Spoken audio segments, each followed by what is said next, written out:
மகர ராசி அன்பர்கள் அனைவருக்கும் வணக்கங்க. இன்றைய பதிவுல நீங்க வாழவே கூடாதுன்னு நினைக்கிற உறவுகள், உங்களை காப்பாற்ற நினைக்கும் குரு பகவான், இதை பத்தி தான் முழுமையாகவும் தெளிவாகவும் பார்க்கலாம். முதன்முறையா நீங்க நம்ம சேனலை பாக்குறீங்கன்னா மறக்காம சப்ஸ்கிரைப் பண்ணி வச்சுக்கோங்க. மகர ராசி அன்பர்களே, இப்போ உங்க வாழ்க்கையில ஒரு அதிரடி திருப்பம் வரப்போகுது. அதை பத்தி தான் இப்போ நம்ம பார்க்க போறோம். நீங்க ரொம்ப நாளாகவே அனுபவிச்சுக்கிட்டு இருக்க ஒரு துன்பம், அதாவது ரொம்ப நாளா தனிமையிலே இருக்கீங்க, ஒரு புரியாமை உங்களுக்கு இருந்துகிட்டே இருக்கு. இனிமே நம்ம என்ன பண்ண போறோம் அப்படின்ற ஒரு கஷ்டம் உங்களுக்குள்ள இருக்கு. ஆனா இது ஏன் அப்படின்னு தெரியுமா?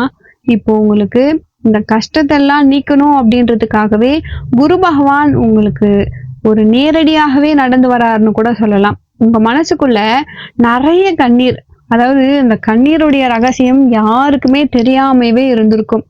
நீங்க பல மாசமாகவே மனசுல ஒரு பாரத்தை வச்சுக்கிட்டு வெளியில சிரிச்சுக்கிட்டு இருக்கீங்க. ஆனா உள்ளுக்குள்ள அழுதுகிட்டு இருந்தீங்க. உங்க மேல நம்பிக்கை வச்ச நிறைய உறவுகள் உங்களுக்கு நல்லது நடந்தா கூட அவங்க வெறுப்பா நினைச்சுக்கிட்டாங்க. அதாவது நீங்க நல்லா இருக்கணும் அப்படின்னு நினைக்கிறவங்களை விட நீங்க கெட்டு போகணும் அப்படின்னு நினைக்கிற உறவுகள் தான் நிறைய பேர் உங்களை சுத்தி இருந்தாங்க. நீங்க ஏதாவது ஒரு உழைச்சு இருந்தா கூட அதுக்கான மதிப்பு உங்களுக்கு கிடைக்காமவே இருந்திருக்கும்.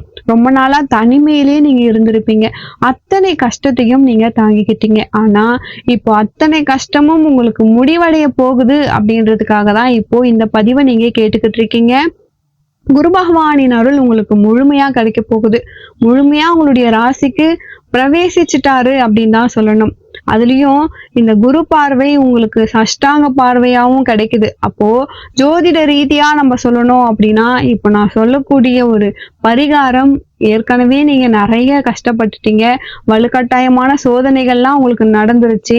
இப்போ தனியா குரு ஒருத்தரின் பார்வை உங்களுக்கு அத்தனை கஷ்டத்தையும் சுத்தம் பண்ண போகுது சொன்னா நம்புவீங்களா? ஆமாங்க, உங்களை அழ வைக்க முயற்சித்த உறவுகள் கூட இப்போ குருவால மாறி போக போறாங்க. அதாவது நிறைய கஷ்டம் வந்தா அப்பதான் தெரியும் நம்மளுடைய உண்மையான நண்பன் யாரு அப்படின்னு. ஆனா நீங்க இப்போ நிறைய கஷ்டப்பட்டப்போ கூட உண்மையான உறவுகள் கூட தொலைஞ்சு போயிட்டாங்க அப்படின்னு தான் சொல்லணும். ஏன்னா கடந்த சில மாசமாகவே நீங்க சந்திச்ச உறவுகள், அதாவது நிறைய துரோகத்தை கொடுத்துட்டாங்க, நிறைய மன உளைச்சலை கொடுத்துட்டாங்க, உடல் சோர்வாயிடுச்சு. ரொம்ப உங்களுக்கு உங்க சந்ததிக்கே ஒரு புண்ணியம் கிடைக்கிற மாதிரி இப்போ உங்களுக்கு ஒரு பரீட்சையே நடந்து முடிஞ்சிருச்சு. அந்த பரீட்சையில நீங்க கீழே விழுந்தாலுமே திரும்பவும் மீண்டும் எழுந்து வந்துட்டீங்க அப்படின்னு தான் சொல்லணும். அந்த எழுச்சிக்கு பின்னாடி ஒரே ஒரு ரகசிய கிரகம் யாருன்னா குரு பகவான் தான். இப்போ நீங்க யாரை நம்புறதுன்னு தெரியாமையே ரொம்ப அமைதியா இருக்கீங்க. அதுக்காக தான் இப்போ உங்களுக்காக இப்போ நான் சொல்றது, உங்களுக்கு தொழில்ல ரொம்ப நாளாவே ஒரு தடை இருந்திருக்கும், உடல் ஆரோக்கியத்திலையும் ரொம்பவே கஷ்டம் இருந்திருக்கும். அது எல்லாமே இப்போ தீரப்போகுது. அதாவது நஷ்டமான சொத்துக்கள் எல்லாமே திரும்ப உங்க கைக்கு வரும்.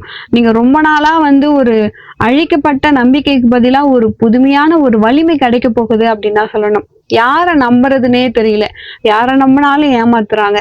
அப்போ நீங்க செய்ய வேண்டியது என்ன? ஒரே ஒரு சரணாகதி தான். ஒரு தெய்வீக சக்தியோடைய குரு மேல நீங்க சரணடைங்க. நீங்க செய்ய வேண்டியது குரு பகவான் வழிபாடு, அதுவும் வியாழக்கிழமையில நீங்க பண்ணணும். வியாழக்கிழமையில காலையா இருந்தாலும் சரி, மாலை நேரமா இருந்தாலுமே சரி, 6 to 7 இந்த நேரத்துல நீங்க பூஜை செய்யறதுக்கு ரொம்ப ரொம்ப சிறந்த நேரம். பூஜை அப்படின்னோடனே பெரிய அளவுக்கு பண்ணணுமா அப்படின்னு நினைச்சு நீங்க பயப்பட வேணாம். ஒரே ஒரு பசு மஞ்சள் துணி மட்டும் எடுத்துக்கோங்க. அதாவது பசு மஞ்சள் துணினா ஒரு வெள்ளை நிற துணியில மஞ்சள் நனைச்சு எடுத்துக்கோங்க. இது போதும். இந்த துணியில 3 அரிசி போட்டுக்கோங்க. 3 அரிசி எண்ணி 3 அரிசி மட்டும் போட்டுக்கோங்க. அதை நீங்க என்ன பண்ணணும் அப்படின்னா, ஒரு மலர் போட்டு நீங்க ஓம் ஸ்ரீ குருவே நமக அப்படின்னு நீங்க இந்த மந்திரத்தை 27 முறை சொல்லணுங்க. அதாவது திரும்பவும் நான் உங்களுக்கு சொல்றேன், ஒரு மஞ்சள் நிற துணியில 3 வெள்ளை நிற அரிசி போட்டு முடிச்சு போட்டு வச்சுக்கோங்க. ஒரு மஞ்சள் நிற பூ, எந்த பூ கிடைச்சாலும் பரவாயில்ல, மஞ்சள் நிறத்துல பூவை நீங்க அதை முடிச்சு போட்டீங்க பாத்தீங்களா, அதுக்கு மேல வச்சுட்டு ஓம் ஸ்ரீ குருவே நமக அப்படின்னு நீங்க 27 முறை சொல்லணுங்க. நீங்க இத சொல்லும் பொழுதே உங்களுக்கு நல்ல காலம் ஆரம்பிச்சிருச்சு அப்படின்னு தான் சொல்லணும். இதெல்லாம் இதற்கு முன்னாடி காலங்காலமா செஞ்சுட்டு வர பரிகாரம் தான். ஏன்னா இது புதுசு கிடையாது. புதுசா நான் உங்களுக்கு எதுவுமே சொல்லல. காலங்காலமாக பாட்டி கூட வழிபாடு பண்ணியிருப்பாங்க. உங்க சந்ததியின் நிறைய பாவங்கள் உங்களுக்கு சுத்தி இருந்தா கூட அது எல்லாத்துக்குமே ஒரு பிரத்யேக புண்ணியம் கிடைக்கக்கூடிய பரிகாரமா தான் இந்த பரிகாரம் இருக்கும். இதை நீங்க பரிகாரம் எடுக்க வேணாம், ஒரே ஒரு வழிபாடு அப்படின்னு கூட நீங்க எடுத்துக்கலாம். உங்க வாழ்க்கைய ஒட்டுமொத்த பிரச்சனையும் சரி பண்ணக்கூடிய ஒரு பரிகாரம், ஒரு வழிபாடுன்னு கூட நீங்க எடுத்துக்கலாம். நீங்க ஓம் குருவே நமக 27 முறை நீங்க சொல்லுங்க. வியாழக்கிழமையில முடிஞ்சா சிவபெருமான் கோவில்ல இருக்கக்கூடிய தட்சிணாமூர்த்தியை கூட நீங்க வழிபாடு பண்ணலாம். ஏன்னா குரு தட்சிணாமூர்த்தி தான் குருவினுடைய ஒரு தெய்வ உருவம் அப்படின்னு கூட நம்ம சொல்லலாம். அப்படி நீங்க வழிபாடு பண்ணும் பொழுது இந்த மந்திரத்தை 27 முறை சொல்லலாம். இல்ல தினமும் ஒரு முறை சொன்னாலுமே உங்களுக்கான பலன் கிடைக்கும். ரொம்ப நாட்களாக ஒரு வேலை பலுல நீங்க சிக்கிட்டு இருந்தீங்க, வேலை பலு அதிகமா இருந்தாலும் அதுக்கான பதவி உயர்வு உங்களுக்கு கிடைக்குங்க. மகர ராசி அன்பர்களை பொறுத்த வரைக்கும் ஒரு டவுட் இருக்கும். இப்போ நீங்க சொல்லிட்டீங்க, இந்த மந்திரத்தை நான் சொல்றதால எனக்கு என்னென்ன நடக்கும் அப்படின்ற டவுட் உங்களுக்கு இருக்கும். மகர ராசி அன்பர்களே, உங்களுக்கு வேலை பலு அதிகமா இருந்தாலும் அதுக்கான பதவி உயர்வு வரலன்னு கஷ்டப்பட்டிருப்பீங்க. முதல் விஷயமே, உங்களுக்கு வேலை பலு அதிகரிச்சாலுமே அதற்கான பதவி உயர்வு உங்களுக்கு வரும். உங்க வீட்டுல குடும்பத்துல இருந்த கணவன் மனைவிக்குள்ள இருந்த உறவுகளுக்குள்ள இருந்த வாக்குவாதம் குறைய ஆரம்பிக்கும். நிறைய பழைய நஷ்டங்கள் இருந்தாலுமே அது எல்லாமே மீட்டெடுப்பீங்க. நகை அடமானத்துல வச்சிருந்தாலுமே அதை மீட்டெடுக்கக்கூடிய காலகட்டமா இருக்கும் நீங்க இதை செய்யும் பொழுது. கோர்ட்டு கேஸ் இல்ல லீகல் இஷ்யூ, தடைப்பட்டுக்கிட்டே வந்திருந்த பிரச்சனைகள் எல்லாத்துக்குமே ஒரு முழுமையான ஒரு தீர்வு உங்களுக்கு கிடைக்கும். குடும்பத்துல ரொம்பவே ஆணவமா நடந்துட்டு இருப்பாங்க. அதாவது உங்க பேச்ச கேட்காம இருந்திருப்பாங்க. அவங்க எல்லாருமே மெல்ல மெல்ல நம்ம பக்கம் திரும்புவாங்க அப்படின்னே சொல்லலாம். கல்வி முயற்சி எடுத்தீங்கன்னா அதுக்கான ஒரு நல்ல சப்போர்ட் உங்களுக்கு கிடைக்க ஆரம்பிக்குங்க. முதல்ல சொன்ன மாதிரி நீங்க தட்சிணாமூர்த்தி வழிபாடு பண்ணுங்க. தினமும் முடியலன்னா கூட பரவாயில்ல, நான் ஒரு வியாழக்கிழமையில மட்டுமாவது நீங்க நெய் தீபம் ஏற்றி நமஸ்காரம் பண்ணுங்க. இப்படி நீங்க பண்ணும் பொழுது கண்டிப்பா உங்களுக்கான பலன் உங்களுக்கு கிடைச்சே தீரும். மேலும் இந்த மகர ராசி அன்பர்கள் துர்கை அம்மன் வழிபாடு பண்ணலாம். துர்கை அம்மன் வழிபாடு பண்றது உங்களுக்கு 100% நல்லதை கொடுக்குங்க. நீங்க துளசி மாலை கொண்டு போயிட்டு அம்மனுக்கு வச்சுட்டு நீங்க வணங்கும் பொழுது உங்களுக்கு எந்த விதமான பிரச்சனைகள் இருந்தாலுமே அது எல்லாமே விலகி சகல சௌபாக்கியங்களும் உங்களை சேரும். இதுக்கு 100% நான் கேரண்டியா கூட சொல்லுவேன்.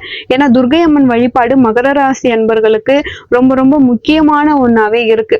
ஏன்னா இந்த மகர ராசி அன்பர்களை பொறுத்த வரைக்கும் நீங்க யாருக்குமே தீங்கு செய்யவே மாட்டீங்க. ஆனா திடீர்னு உங்க வாழ்க்கையில நீங்க கீழே விழுந்த மாதிரி ஆயிடுச்சு. அது முன்ஜென்ம பாவத்துடைய பின்விளைவா கூட இருந்திருக்கலாம். ஆனா இப்போ இந்த புண்ணிய பரிகாரம் நீங்க செய்ய ஆரம்பிச்ச அடுத்த நொடியே உங்களுக்கு குரு பகவானின் அருள் முழுமையா கிடைச்சி வசதி வாய்ப்போட நீங்க வாழ்வீங்க. நிம்மதியா இருக்கக்கூடிய காலகட்டமா உங்களுக்கு இருக்கும். உங்களுக்கு உண்மையான நபர்கள் உங்களை மீண்டும் உங்ககிட்ட வருவாங்க. நிறைய பேர் ரொம்பவே கஷ்டப்பட்டுட்டீங்க மகர ராசி அன்பர்களுக்கு. உங்களுக்கான ஒரு முக்கிய பதிவை நான் கொடுத்ததுல ரொம்ப ரொம்ப சந்தோஷப்படுறேன். ஏன்னா என்னால ஒருத்தவங்களுடைய வாழ்க்கையில நல்லது நடக்குதுன்னா அது எனக்கும் புண்ணியம் தான். அதே மாதிரி இந்த பதிவை உங்களுக்கு தெரிஞ்ச மகர ராசி அன்பர்களுக்கு ஷேர் பண்ணி விடுங்க. உங்களால ஒருத்தருக்கு நல்லது நடக்குதுன்னா அதுக்கான புண்ணியம் கண்டிப்பா உங்களை சேரும். இந்த பதிவு மகர ராசி அன்பர்களுக்கு ரொம்பவே பயனுள்ளதா இருந்திருக்கும். மேலும் உங்க வாழ்க்கையில நீங்கள் சீரும் சிறப்போடும் செல்வ செழிப்போடும் வாழ நானும் இறைவனை பிரார்த்திக்கிறேன். அடுத்து ஒரு நல்ல பதிவில் உங்களை சந்திக்கிறேன். நன்றி.